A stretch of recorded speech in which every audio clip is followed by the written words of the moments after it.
మాతృదేవోభవ. ఇప్పుడు మనము 2024 సంవత్సరము కర్కాటక రాశి వారి యొక్క గోచార ఫలితాలు మనం సశాస్త్రీయమైన పద్ధతిలో విశ్లేషించుకునే ప్రయత్నం చేద్దాము. ఇప్పుడు కర్కాటక రాశి వారికి తృతీయంలో కేతు సంచారం జరుగుతున్నది, అలాగే అష్టమంలో శని సంచారం జరుగుతోంది. దీన్ని అష్టమ శని అని కూడా అంటూ ఉంటారు. స్వక్షేత్రమే కుంభరాశి, కానీ అష్టమ శని అని కూడా అంటూ ఉంటారు. అట్లాగే 9వ స్థానం అంటే భాగ్యస్థానం అని కూడా అంటారు. దానిలో రాహుగ్రహ సంచారం జరుగుతోందండి. అలాగే దశమ స్థానంలో కుజగ్రహ సంచారం జరుగుతూ ఉన్నది. అలాగే 11వ స్థానం ఏకాదశ స్థానంలో గురువు యొక్క సంచారం జరుగుతూ ఉన్నది. ఇవి ఈ నెలలో మధ్యలో మారే పరిశక్తే లేదండి. ఇకపోతే 3 గ్రహాలు మాత్రము రవి, బుధ, శుక్రగ్రహాలు ఇక్కడ మీకు ఈ కర్కాటక రాశి వారికి 11, 12 స్థానాలలో సంచారం జరుగుతున్నదండి. రవి కూడా 11, 12 స్థానాల్లోనే, శుక్రుడు కూడా 11, 12 స్థానాల్లోనే, బుధుడు కూడా 11, 12 స్థానాల్లోనే సంచారం జరుగుతూ ఉన్నది. అయితే ఇప్పుడు విడివిడిగా ఏ గ్రహాలు మనకి శుభ ఫలితాన్ని ఇస్తాయి అనేటువంటి విషయాన్ని తెలుసుకుందాం. 3లో కేతు కర్కాటక రాశి నుంచి 3వ రాశి అయినటువంటి కన్యలో కేతు సంచారం అనేటువంటిది అత్యంత ఫలాన్ని ఇచ్చేటటువంటిది గ్రహం ఇస్తూ ఉంటుంది ఈ నెలంతా కూడా. అలాగే అష్టమంలో శని కొంచెం ఇబ్బందికరమైనటువంటి పరిస్థితుల్ని అయినా మనకి కొంచెం ప్రాణం బాగలేకపోవటము, కొంచెం ఇబ్బందులు కలిగేయటం, ఆ విధమైనటువంటి ఫలితాలు కలుగుతూ ఉంటాయి. ఇక భాగ్యస్థానంలో ఉన్నటువంటి రాహువు కూడా మనకి వచ్చేటటువంటి శుభ ఫలితాలు ఏ రాశి ద్వారా ఏ గ్రహం ద్వారా వచ్చేటటువంటి శుభ ఫలితాలైనా సరే ఈ భాగ్యంలో ఉన్నటువంటి రాహుగ్రహం కొంచెము ఇబ్బంది కలిగించేటటువంటి రాకుండా చేసేటటువంటి పరిస్థితులు ఉంటాయి. ఇక దశమంలో కుజుడండి, అంటే దశమంలో కుజుడు స్వస్థానమే, కానీ దశమంలో కుజుడు మనకి వృత్తిపరమైనటువంటి కొన్ని ఇబ్బందులు కలిగే అవకాశాలు మనకి కలగజేస్తూ ఉంటాడు.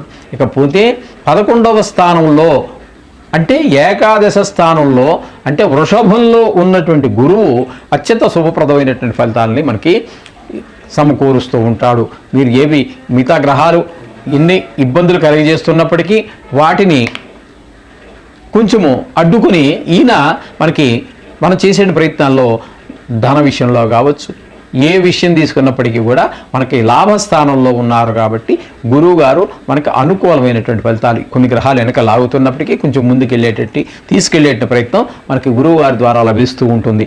ఇక ప్రత్యేకంగా చెప్పుకోవాలంటే నెల మధ్యలో మారేటటువంటి రవిగ్రహం, బుధగ్రహం, శుక్రగ్రహం ఈ 3 గ్రహాలు కూడా కర్కాటక రాశి నుంచి ఏకాదశ స్థానమైనటువంటి వృషభ, మిథునాలలో సంచరిస్తూ ఉన్నారు 3 గ్రహాలు కూడా.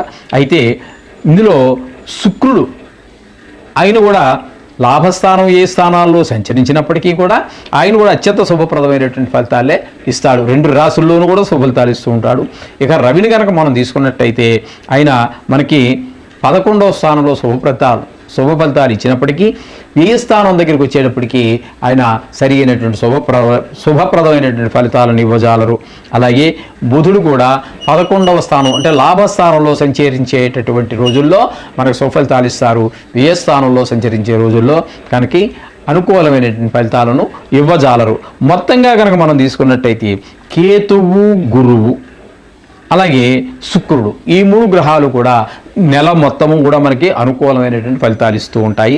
అందులో అత్యంత శుభప్రదమైనటువంటి గ్రహాలు గురువు, శుక్రుడు చాలా ఫలితాలు మరింత బాగుంటాయి. కేతు ఫలితం కంటే కూడా బాగుంటాయి.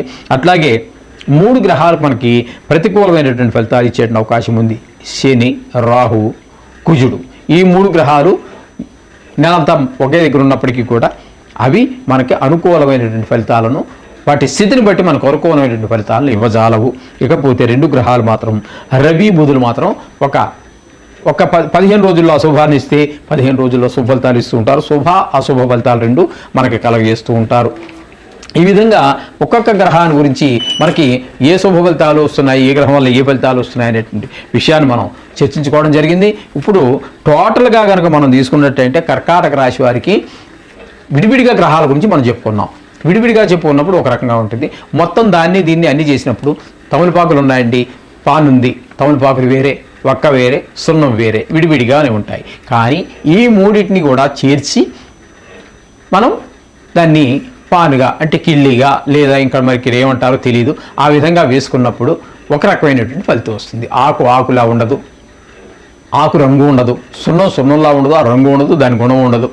అలాగే ఒక్క, ఇవన్నీ కలిసి నోరు చక్కగా పండటము, ఆ తమలపాకు ఘాటికి నోట్లో క్రిములు చనిపోవటము, నోరు ఎర్రగా పండటము, ఆ సున్నం ద్వారా కాల్షియం ఎక్కి మనకి ఎముకలు గట్టిపడటము, తిన్నది ఎరగటము, ఇట్లాంటి సుఫలితాలు కలుగుతూ ఉంటాయి.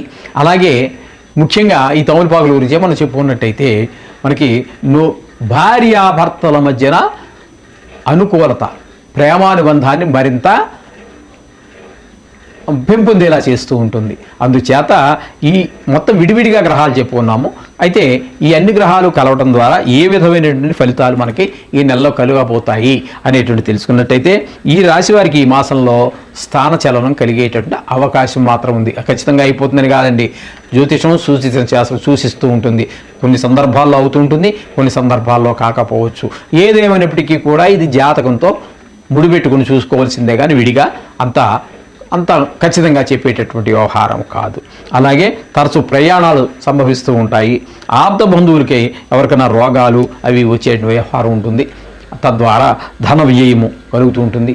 మనము కొంత అపకీర్తి కూడా, అంటే మంచి పేరు పోయి చెడు పేరు వచ్చే అవకాశం కూడా ఉంటుంది. మనోవిచారం కూడా కలుగుతుంటుంది. ఇలా జరిగింది ఏంటి, అలా జరిగింది ఏంటి అని మనోవిచారం కలుగుతుంటుంది. ఈ నెలలో కొంచెము రోగ భయం, జలుబు వదిలితే తలనొప్పి వదిలితే దగ్గు, ఇట్లా చిన్న మైనర్ అన్నీ కూడా మనకు వచ్చే అవకాశం, కొంచెం అనారోగ్యమైన బాధలన్నీ కలుగుతూ ఉంటాయి. అలాగే ఇక వారంగా మనం తీసుకోవాల్సి వస్తే కొంచెం గౌరవం రెండో వారం దగ్గరకు వచ్చేటప్పటికి ఎన్ని బాధలు ఉండకపోవచ్చు, గౌరవం అభివృద్ధి చెందేటటువంటిది. అన్నిట్లా కూడా అన్ని విషయాల్లో కూడా కొంత జయం కలిగేటువంటి అవకాశం కూడా ఉంటూ ఉంటుంది. ఇక మూడో వారం దగ్గరికి వచ్చినట్టయితే ప్రజలకి మనం విరోధంగా ఉండటము, రోగాలు, ధన నష్టము, యత్నం ఏదైనా ప్రయత్నం చేస్తే అది సఫలీకృతం కాకపోవటం, కొంచెం చికాకు కలగటం, ఇటువంటి ప్రయత్నాలన్నీ కూడా ఇలాంటి సంఘటనలన్నీ కూడా జరుగుతూ ఉంటాయి. మీరు ఏం బాధపడక్కర్లేదండి. నవగ్రహ మంత్రాలు చదువుకోండి, వీటి నుండి బయటపడండి. వారంలో ఒకరోజైనా గుడికి వెళ్ళండి, నవగ్రహ ప్రదర్శన చేయండి. నేను చెప్పిన వాటిలో మీకు వచ్చినటువంటి బీజాక్షరాలు కానీ, ప్రకాశక మంత్రం కానీ, శ్లోకాలు కానీ ఏదో ఒకటి చదువుకొని దర్శనం చేసుకొని 9 సార్లు తిరిగి దేవుడి యొక్క దర్శనం చేసుకుని వెళ్ళండి. అంతా శుభం జరుగుతుంది. శుభం భూయాత్. ఇప్పుడు మనము 2024 నెలలో 2024 జూన్ నెలలో మీనరాశి వారికి గోచార ఫలితం ఏ విధంగా ఉందో తెలుసుకునేటువంటి ప్రయత్నం చేద్దాము. అది కూడా సశాస్త్రీయమైన పద్ధతిలో చేద్దాము. మీనరాశి వారికి జన్మంలోనే రాహు సంచారం జరుగుతున్నది.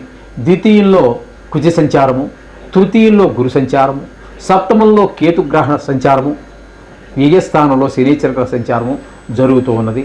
ఈ విధంగా జరగడం ద్వారా ఇవి నెలంతా కూడా ఒకే రాశిలో సంచారం చేస్తూ ఉన్నాయి. ఏ ఫలితాలు వస్తాయనే తెలుసుకుందాము. అలాగే ఒకే నెలలో 2 రాశుల్లో సంచారం చేసేటటువంటి రవిగ్రహ, బుధగ్రహ, శుక్రగ్రహ 3 గ్రహాలు 2 రాశుల్లో సంచారం చేస్తున్నాయి. వాటి ఫలితాలు కూడా మనం తెలుసుకునే ప్రయత్నం చేద్దాము. అయితే చంద్రుడి గురించి అయితే మనకి దినఫలాల్లో తప్పితే వాటిలో ఇంకే విషయంలోనూ మనం వాటి ప్రస్తావన తీసుకురాలేము. కాబట్టి ఇక్కడ ఈ గ్రహాల యొక్క సంచారాన్ని మనము ఏ స్థానాలలో ఉండి ఏ ఫలితాలు ఇస్తాయి అనేటటువంటి విషయాన్ని తెలుసుకునే ప్రయత్నం చేద్దాం. 1లో రాహువు, జన్మంలో రాహు అనుకూలమైనటువంటి ఫలితాలను ఇవ్వజాలడు. కొంచెం అనారోగ్య సమస్యలు తలెత్తేటువంటి అవకాశం ఉంటుంది. ఇక ద్వితీయంలో కుజుడు కూడా కుటుంబ విషయంలో మనకి పిల్లలు మన మాట వినకపోవటం, భార్య కొంచెం అనారోగ్య విషయాలు కావండి, ఏదైనా కానివ్వండి, అన్ని విషయాల్లో సహాయ సహకారాలు అందించలేనటువంటి పరిస్థితిలో ఉంటుంది. అలాగే తృతీయంలో గురువు కూడా శుభ ఫలితాలను ఇవ్వజాలడండి. సప్తమంలో కేతువు కూడా ఏ విధమైనటువంటి పరిస్థితి ఉండదు. భార్యకు కొంచెం అనారోగ్యం వచ్చే అవకాశం ఉంటుంది. ఆవిడ కూడా కొంచెము మనకి సరైన సహకారాలు అందించలేని పరిస్థితిలో భార్య కూడా ఉంటుంది. అలాగే మనతో పాటుగా భాగస్వాములు ఎవరైతే ఉన్నారో వ్యాపారాల్లో కానీ, ఉద్యోగాల్లో కానీ, వాళ్ళు కూడా మన సరైన సహాయ సహకారాలు అందించలేకపోవచ్చు. అలాగే వ్యయస్థానంలో శనీచర సంచారం జరుగుతోందండి. దీది కూడా ఏళ్ళనాడు శని కిందకే లెక్క వస్తుంది. శనిగ్రహం కూడా మనకి అనుకూలమైనటువంటి ఫలితాలు ఇవ్వజాలదు. అంటే నెల రోజుల పాటు ఏకగ్రీవంగా, అంటే ఒకే రాశిలో సంచారం చేసేటటువంటి ఈ 5 గ్రహాలు కూడా మనకి ఈ అనుకూలమైన ఫలితాలు ఇవ్వటం లేదండి. ఇకపోతే ఒకే నెలలో 2 రాశులలో సంచారం చేసేటటువంటి రవి, బుధ, శుక్రగ్రహాలు, ఈ శుక్రగ్రహాలు 3 కూడా ఒకే నెలలో 2 రాశుల్లో ప్రయాణం చేస్తూ ఉంటాయి. తద్వారా రవి మనకి ద్వితీయ, తృతీయ స్థానాలలో సంచారం చేస్తూ ఉన్నాడు. అంటే వృషభ, మిథున రాశుల్లో సంచారం చేస్తూ ఉన్నాడు.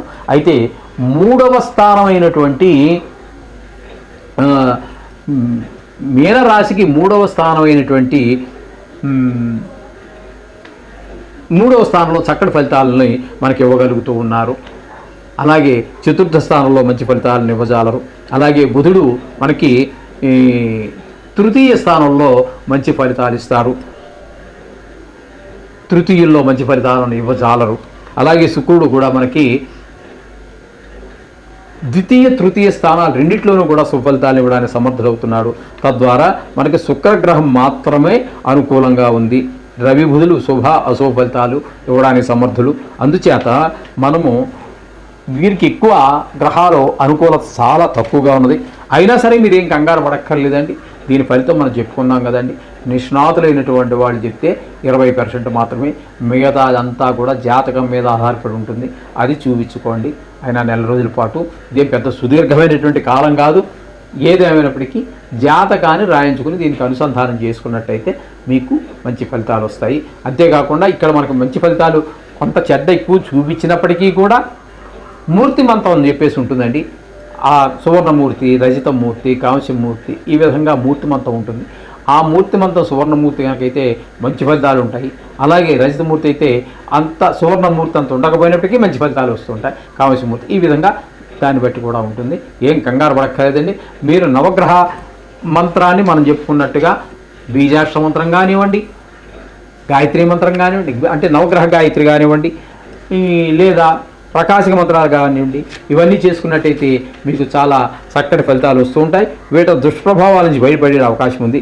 మొత్తంగా ఈ రాశి వారికి ఈ మాసంలో మనోవిచారం, కుటుంబ కలహాలు, కష్టాలు, ప్రయత్నించిన కార్యంలో సిద్ధి పొందలేకపోవటం, ప్రయాణాల్లో ఆటంకాలు, అలాగే శరీర బలహీనత, మనోవిచారము, నీచులతో సహవాసం, నీచులతో అంటే మనకంటే తక్కువ వారితోటి వాగ్వివాదాలు దిగకండి.